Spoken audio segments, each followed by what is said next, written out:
아멘. 감사합니다. 권사님. 저희 가정을 위해서도 기도해 주셨네요. 감사합니다. 다니엘 1장 같이 읽도록 하겠습니다. 아까 말씀드렸듯이 속회공과 83페이지, 성경으로는 다니엘서, 제가 가지고 있는 성경으로 구약성경 1231면입니다. 1절부터 21절 한 장 전체 말씀인데요. 포인트 되는 말씀, 중심되는 구절 두 절을 읽어보도록 하겠습니다. 1장 8절부터 9절까지 두 절 말씀, 1장 8절부터 9절 두 장 말씀을 제가 여러분들에게 읽어드리도록 하겠습니다. 읽습니다. 다니엘은 뜻을 정하여 왕의 음식과 그가 마시는 포도주로 자기를 더럽히지 아니하리라 하고 자기를 더럽히지 아니하도록 환관장에게 구하니 하나님이 다니엘로 하여금 환관장에게 은혜와 긍휼을 얻게 하신지라. 아멘. 오늘은 이 다니엘서 1장 말씀을 통해서 뜻을 정하는 사람들은 어떻게 살아갑니까? 라는 제목으로 함께 나눠보도록 하겠습니다. 좋습니다. 첫 번째 바로 하겠습니다. 타협하지 않은 믿음으로 살아간다고 나와 있습니다. 8절에 아까도 우리가 읽었지만 뜻을 정했다고 하잖아요. 이게 되게 중요한 거거든요, 사실. 상황을 본 게 아니에요. 다니엘은 물론 상황도 봤겠죠. 상황 흘러가는 상황 눈치가 있어야 되잖아요. 살아가려면 잘 살려면 눈치도 있어야 돼요. 일의 전후 관계도 잘 파악해야 되고 현실 관계도 잘 봐야 되고요. 이런 말이 어디서 출처가 됐는지 이 상황이 지금 어떤 상황인지 그런 걸 잘 봐야 돼요. 그런데 그보다 중요한 건 그것보다 다 보지만 뜻을 정했대요. 근데 이 뜻이 뭐냐면요. 하나님을 바라보고 정한 뜻인 거예요. 그러니까 상황과 환경을 보고서 그것만 가지고서 종합해서 가장 합리적인 뜻을 도출한 게 아니에요, 다니엘은. 이런 상황이 있지만 지금 하나님께서 나에게 해주신 말씀이 무엇인가? 지금 이 상황 가운데서 하나님이 정하신 뜻이 무엇인가? 그걸 자기의 뜻으로 정한 거예요. 그러니까 하나님의 뜻을 자신의 뜻으로 정한 거예요. 이거 굉장히 중요합니다. 예수님을 모르는 사람들, 믿지 않은 사람들, 교회를 다니지 않은 사람들은요, 상황을 보고서 뜻을 정합니다. 어떤 뜻일까요? 그거 내 뜻이에요. 나의 뜻을 정하고 나의 의지로서 밀고 나갑니다. 그런데 믿는 사람들은요, 내 뜻을 정하는 게 아니에요. 기도해서 하나님과 대면해서 하나님과 관계성 가운데서 주님이 나에게 주신 뜻, 이 상황에도 불구하고, 그럼에도 불구하고 이 상황 가운데 하나님이 나에게 주신 뜻, 그 뜻을 결단하고 내 뜻으로 삼기로 결단하고 나아가는 게 믿는 사람들입니다. 타협하지 않는 믿음으로 살아간다고 해요. 장사를 합니다. 장사를 하는데 술을 파는 게 마음이 찔리시는 분이 있었대요. 기도해봐고 기도해봐도 이건 아니다 싶어서 술을 팔지 않기로 했답니다. 근데 저는 이게 굉장히 큰 거라고 생각해요. 왜냐면은 술 때문에 얻는 이득이 굉장히 크기 때문이죠. 우리나라에서는 특히 더 그렇고요. 외국보다도 엄청난 손해겠죠. 하지만 뜻을 정했어요. 악한 것을 팔지 않기로. 하나님이 보시겠죠. 그런 사람들은 주님이 책임져 주시는 사람입니다.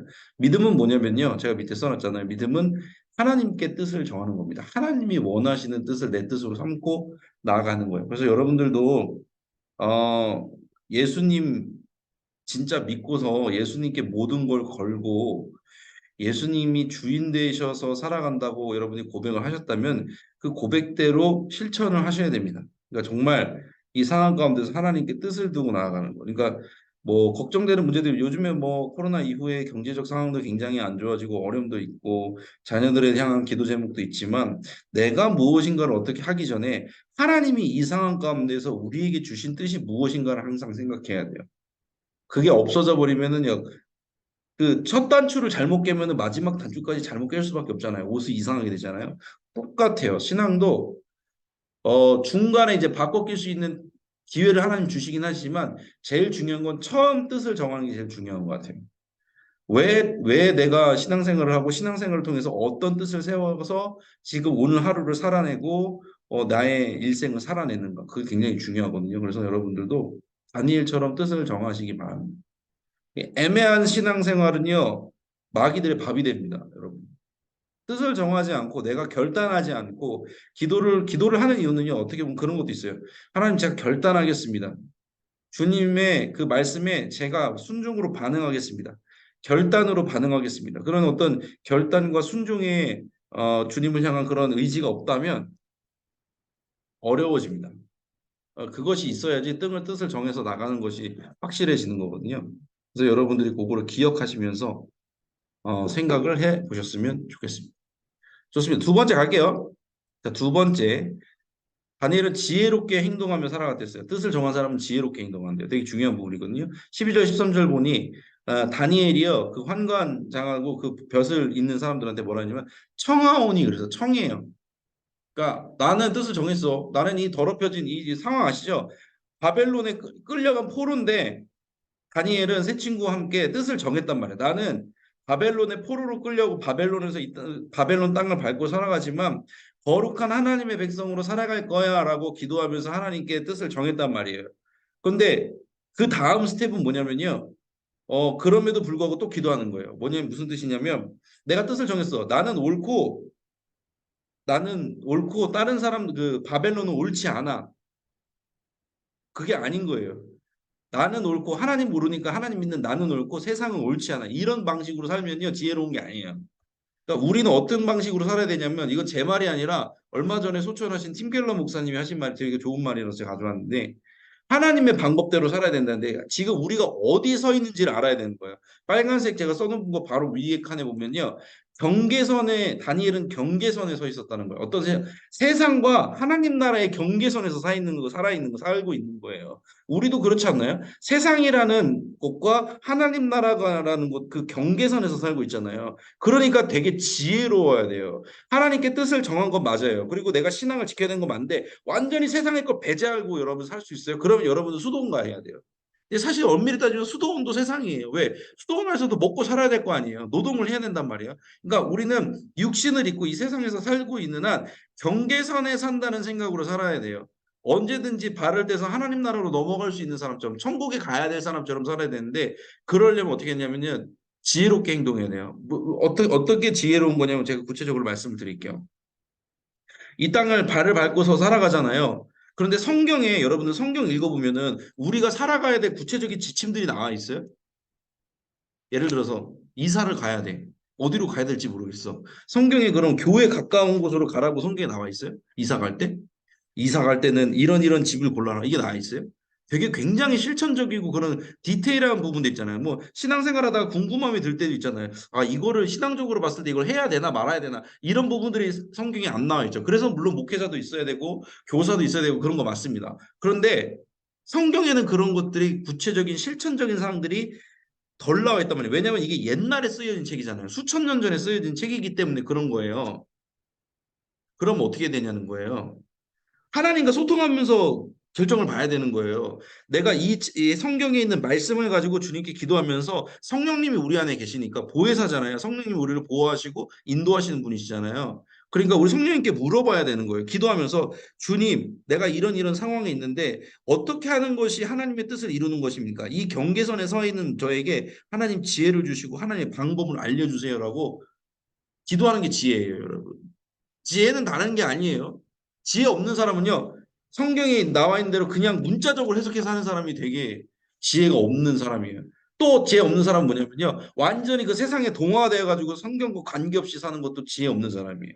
그러니까 진짜 지혜 있는 사람은 뭐냐면 성경을 토대로 해서 말씀을 토대로 해서 하나님과의 성령의 교통하심 가운데 기도나 말씀과 예배를 통해서 하나님이 주신 감동을 가지고 나아가는 사람, 그게 지혜 있는 사람이에요. 그래서 여러분 기도해야 되는 거예요. 기도 안 하면요 분별의 지혜가 확실히 떨어집니다. 여러분 느끼시잖아요. 세상에 동화되는 것도 아니에요. 세상을 거부하는 것도 아니에요. 그 경계선에 살면서 하나님이 나에게 지금 나에게 오늘 나에게 뭐라고 말씀하시는지 우리가 깨달아야 돼요. 목사님, 하나님이 그렇게 매일 말씀하세요. 네, 매일 매 시간 말씀해 주세요. 우리가 안 들을 뿐이에요. 진짜예요. 하나님이 나 같은 사람한테는 그런 거 안 알려줄 것 같아요. 아니에요. 여러분들이 그런 믿음이 있어서 그래요. 하나님은 나에게 말씀 안 할 거라는 믿음이 있잖아요. 제발 하나님이 나에게 무조건 말씀하신다는 믿음을 가져보세요. 왜? 아들 예수 그리스도를 주셨는데 왜 여러분들에게 안 알려주시겠어요? 여러분에게 아들을 주신 하나님인데 왜 여러분들에게 그런 생활의 팁을 여러분들을 인도하시는 그 음성을 왜 안 들려주시겠냐고요. 우리가 고집을 부리는 거예요, 사실은. 그래서 여러분들 지혜롭게 행동한다는 건 경계선에 서 있는 사람처럼 행동한다는 겁니다. 그래서 하나님께 깨어있는 사람이 지혜로운 거죠. 그래서 다니엘은요, 그 사람에게 청했잖아요. 그냥 나는 이제부터 뭐 안 할 겁니다. 막 데모 일으킨 게 아니야. 나 안 할 거 거부한 게 아니라 청하오니 나를 시험해 보소서. 그리고 나서 당신이 오케이 하면은 내가 말한 대로 해주시기를 요청합니다. 얼마나 지혜롭게 예의 바르게 잘 얘기해요. 그 사람이 당황하지 않게. 그런데 신앙적으로 어떤 분들은 이렇게 종교적인 그런 율법 가지고 그렇게 하면 안 돼. 잘라내야 돼. 이거는 함부로 그걸 할 수 있는 내용이 아니에요. 왜? 성경에 안 나와 있는 내용도 많다니까요. 그러니까 주님께 물어보고 기도해야지 정말 하나님이 원하시는 그리스도인으로서의 뭐 지혜, 믿음도 있지만 사랑도 있는 그런 사람으로 우리가 변화되어 갈 줄로 믿습니다. 다음 세 번째 갈게요. 시간을 잘 지켜야 되니까. 그죠? 자, 세 번째, 하나님이 주시는 지혜와 총명으로 살아갑니다. 그래서 17절에 하나님이 이 네 소년에게 학문을 주셨대요. 모든 서작을 깨닫게 하시고 지혜를 주셨다. 다니엘은 또 모든 환상과 꿈을 깨달아 알더라 그랬어요. 우리가 이 다니엘서나 어떤 믿음의 조상들, 잘 나간 믿음의 조상들을 생각할 때, 잘 나갔다는 표현은 세상에서도 성공한 사람들을 보면은 부럽죠. 하나님께서 이사 다니엘에게 지혜를 주신 거 맞은 것 같아요. 학문의 지혜도 주시고 지식도 주시고 환상과 꿈을 깨달을 수도 있고 책을 이제 이해할 수 있는 이해력도 주셨어요. 그런데 잘 생각해야 되는 게 하나님이 주신 거예요. 이 사람들이 능력이 뛰어난 게 아니에요. 하나님이 주신 거예요. 하나님, 우리도 그런 능력이, 내 자녀에게도 그런 공부를 잘하는 학습의 능력이, 뭐 지혜를 구할 때 우리가 그런 거 많아요. 지식과 지혜를 구할 때, 우리 자녀들을 위할 때, 수능을 잘 봤으면 좋겠고, 뭔가 세상적인 지식이 있었으면 좋겠고, 중요해. 그런데 성경에서 대부분 말하는 하나님이 주시는 지혜는 뭐냐면은, 바벨론 사람들보다 뛰어난 게 지혜가 아니에요. 바벨론 사람들하고 달랐다는 거예요. 그리스도인들은요, 세상 가치관 속에서 경쟁에서 우위를 선점하는 사람이 아니에요, 여러분.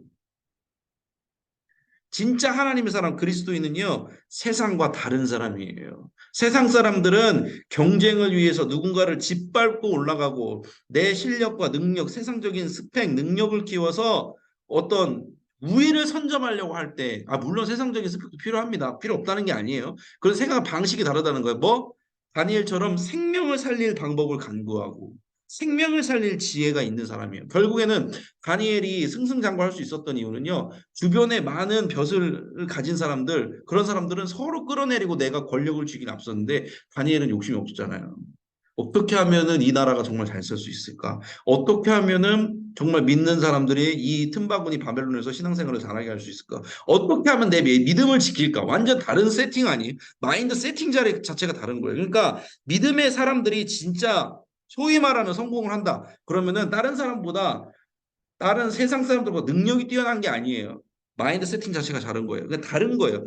달랐기 때문에 바벨론에서 이 다니엘은 승승장구할 수 있었던 거예요. 여러분 달라지셔야 돼요. 여러분은 여러분의 자녀는 세상 사람들보다 우위를 선점하기 위해 능력을 기르는 데 집중하는 걸 넘어서서 그게 중요한 게 아니라 세상 사람들과 다르게 하나님의 가치관 가운데 있어야 돼요. 이게 능력이에요, 여러분. 실제로 면접관들 요즘에 뭐 이제 직업을 구하는 우리 청년들 많으니까 면접관들한테 인성 굉장히 중요하게 보죠. 예전에는 학폭 논란 이런 거 없었어요. 그런데 연예계 딱 보면 학폭 논란 뜨면 어떻게 돼요? 연예인 확 가라앉죠. 그 뭐예요? 과거 했던 잘못들, 인성들 그건 어디서 나온 거예요? 저는 당당하게 말하는데 인간의 모든 인성은 하나님으로부터 나오는 겁니다. 신에 대한 인식이 없으면요 인성에 대해서 우리 말할 수 없어요. 왜? 무신론자들은 여전히 도덕에 대해서 말할 수가 없어요. 물질 세계엔 도덕이 없으니까요. 자연 세계에 사자가 사슴을 잡아먹는 게 도덕이 있어요? 사자가 막 마음이 너희를 보니까 너무 불쌍해서 새끼 사슴을 보니까 불쌍해서 놔주고 싶은 마음 막 생겨요? 그냥 걔는 잡아먹죠.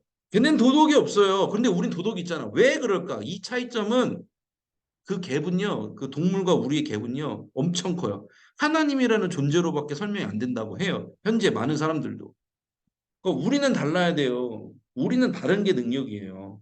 다른 사람들의 우위를 선점하는 게 아니라 우리는 하나님이 주신 성품, 역량 이런 것들이 생각, 마인드 세팅이 다르다.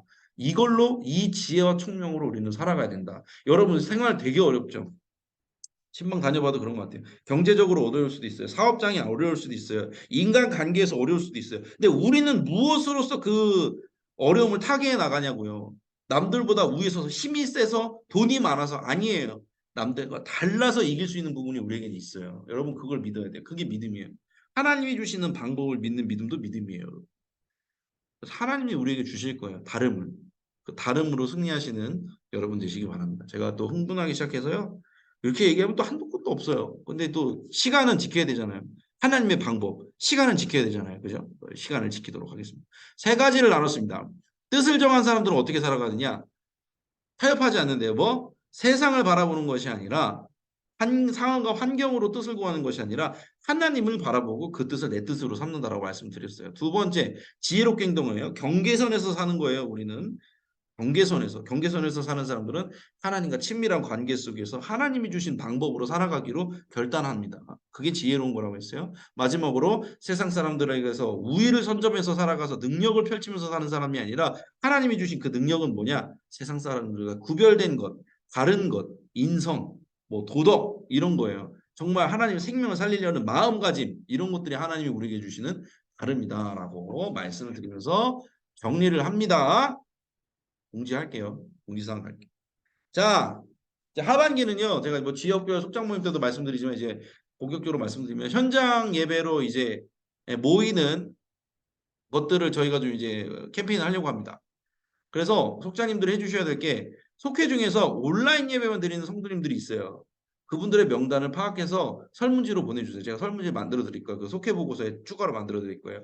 6월 30일까지 파악해요. 목사님, 온라인 예배만 드리는 성도의 기준이 뭔가요? 기준은 한 달에 한 번도 현장 예배 나오지 못하는 분들. 그렇죠? 그런 분들 있잖아요. 한 달에 한 번은 나와요. 그러면은 정기적으로 한 달에 한 번이나 한 달에 두 번은 나와. 그런 분들은 온라인 예배만 드리는 건 아니에요. 온라인 예배만 드린다는 기준은 한 달에 한 번도 현장에 나오지 못한다. 라는 부분, 그 기준으로 해주시면 됩니다. 그래서 이제 수요일 속장 부속장 예배 때 현장 예배 드리지 않는 속회원들 이름 불려가면서 기도를 쭉 하도록 하겠습니다. 중보기도 하는 시간 갖겠습니다. 그래서 9월부터는요 현장 예배 참여하도록 권면하고 하반기에 속회대회를 할 텐데 요거는 다 모일지 아니면 그분들을 뭐 만나서 신방을 하면서 혹은 이제 뭐 여러 가지 방법을 통해서 온라인 예배만 드리는 성도님들을 또 찾아가고 온라인으로라도 또 신방하고 그럴 시간을 갖도록 하겠습니다. 쉽지 않아요. 사실 저도 이거 쉽지 않은데 그래야 돼요. 왜냐면은 이분들을 그냥 두면은요 방치하는 거예요. 우리가 하나님이 주신 영혼들을 맡기신 영혼을 방치하는 거니까 그러면 안 되잖아요. 그분들을 함께 끌어올 수 있도록 그분들을 위해서 기도하면서 우리도 또 잘할 거예요. 아까 말씀드렸죠? 우리는 달라야 한다. 우리는 생각의 세팅이 달라야, 마인드 세팅이 달라야 됩니다.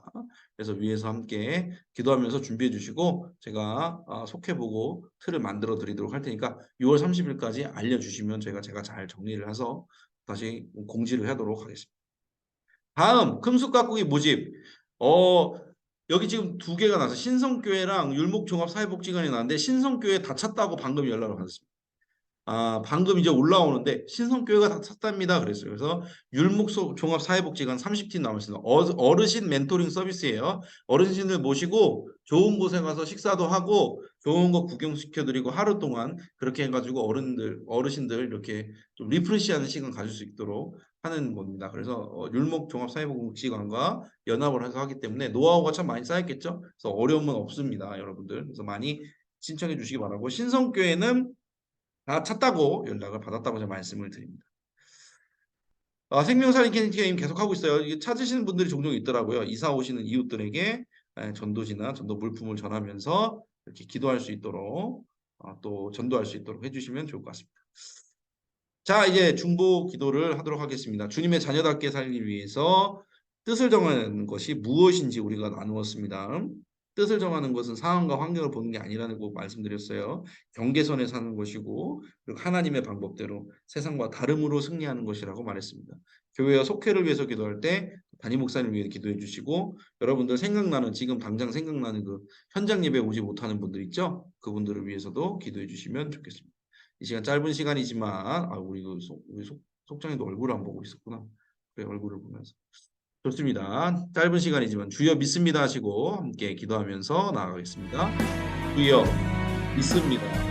사랑과 은혜 주님 감사합니다. 오늘도 주님 안에 거할 수 있도록 붙들어 주셔서 감사합니다. 참으로 연약하고 약하지만 하나님께서 은혜와 생명 가운데 우리를 인도해 주시며 감사합니다. 오늘 다니엘 말씀을 나누었습니다. 하나님 다니엘서 말씀 나누는 가운데 우리가 경계선에 서 있음을 발견하게 됩니다. 하나님 세상에 타협하면서 살아가는 것이 아니라 무한해동하면서 살아가는 것도 지혜가 아니라 하나님의 말씀을 지킨다고 해서 모든 것을 거부하는 것도 지혜가 아님을 깨닫습니다. 주님과의 친밀한 관계 가운데서 늘 주님께 물어보며 주님의 말씀을 들으며 그것에 의지적으로 결단하면서 나아가는 것이 지혜로운 것이라 들었습니다. 하나님 세상의 방법들, 세상의 것들을 능가하는 능력으로 살아가는 것이 아니라 하나님 주신 그 다름으로 승리하는 삶을 살아갈 수 있도록 도와주시옵소서. 이를 위해 우리 가운데 안양감리교회를 세우시고 우리에게 직분을 맡겨 주시니 감사합니다. 하나님께서 지혜와 평강 가운데 거하여 하나님 우리가 속장으로서의 모든 직분들 장을 감당할 수 있도록 도우시고 함께해 주시옵소서. 함께하는 모든 속장님들, 부속장님들 영혼에게 강건함으로 함께하여 주시옵소서. 하나님 사랑하는 담임 목사님 영혼의 강건함을 위해서도 함께 기도하며 나아갑니다. 하나님 그 입술의 권세를 허락하여 주시고 영혼에게 강건함을 주셔서 매주마다 말씀 선포할 때 능력이 나타나게 하여 주시옵소서. 있는 모든 성도들 가운데 하나님 정말 현장에서 주님을 바라보면서 온전한 마음으로 예배하는 그런 모든 마음들도 변화되게 하여 주시옵소서. 더운 여름 가운데도 하나님께서 우리 속장님들 부속장님들을 지켜보아여 주실 줄로 믿습니다. 끝까지 승리하는 우리 되게 하여 주시옵소서. 경계선에 서서 주님을 바라보며 그것을 바라보며 뜻을 정하며 나아가는 믿음을 우리에게 허락하여 주시옵소서. 인도하여 주실 줄로 믿습니다. 역사하여 주시옵소서. 사랑과 은혜 주님 오늘도 감사합니다. 짧은 시간이었지만 우리 속장님 부속장님들과 함께 다니엘서 말씀을 나눴습니다. 우리가 경계선에 서 있습니다. 주님. 주님의 말씀을 듣지만 세상과 영원히 결별해서 살 수도 없고 그렇다고 세상 속에서 세상에 빠져서 살 수도 없는 우리니까 주님 말씀을 보면서 또 예배드리면서 주님을 바라봅니다. 주님께서 하시는 말씀을 들을 수 있는 지혜를 주시고 주님의 방법으로 주님의 나라를 이뤄가는 우리 되게 하여 주시옵소서. 더운 여름 가운데 함께하는 모든 성도님들 영혼을 강건하게 하여 주시옵소서. 큰숲가꾸기 이어지고 있고 여러 가지 교회 행사들도 있습니다. 그 가운데 온전히 서서 주님을 바라보며 주님이 주신 지혜를 통해서 일할 수 있는 우리 되게 하옵소서. 함께하는 모든 주님의 자녀들 가운데 영혼에게 강건케 하옵소서. 지켜주실 줄로 믿습니다. 감사드리며 예수님의 이름으로 기도드렸습니다. 아멘. 감사합니다. 우리 같이 찬송하고 찬양 부르고 주기도문으로 모든 것을 마치도록 하겠습니다. 찬송가 421장 내가 예수 믿고서 1절 찬양하신 후에 주기도문으로 오늘의 속장 부속장 예배를 마치도록 하겠습니다. 내가 예수 믿고서 죄사함 받아 나의 모든 것 다 변했네. 지금 내가 가는 길 천국길이요 주의 피로 내 죄가 씻겼네. 나의 모든 것 변하고 그 피로 구속받았네. 하나님은 나의 구원 되시오니 내게 정죄함 없겠네. 아멘. 주기도문으로 마치겠습니다. 하늘에 계신 우리 아버지여 이름이 거룩히 여김을 받으시오며 나라가 임하시오며 뜻이 하늘에서 이루어진 것 같이 땅에서도 이루어지이다. 오늘 우리에게 일용할 양식을 주시옵고 우리가 우리에게 죄 지은 자를 사하여 준 것 같이 우리 죄를 사하여 주시옵고 우리를 시험에 들게 하지 마시옵고 다만 악에서 구하시옵소서. 나라와 권세와 영광이 아버지께 영원히 있사옵나이다. 아멘. 아멘. 네, 쓰셨습니다. 오늘도 많이 쓰셨고요. 더운 여름 가운데 영혼육 늘 강건하시고 오늘은 하지래요. 하지. 하지에 뭐가 유명한지 아세요? 감자가 유명하대요. 하지 감자가. 그래서 감자 맛있게 드시기 바랍니다. 저도 감자 생각이 나서 내일은 감자를 먹어볼까 합니다. 건강하세요. 평안한 밤 되시기 바랍니다. 감사합니다. 조심히 들어가세요. 얼굴 뵈서 좋았습니다. 감사합니다. 감사합니다. 승리하십시오. 네. 축복합니다. 좋은 밤 되십시오. 해창하겠습니다.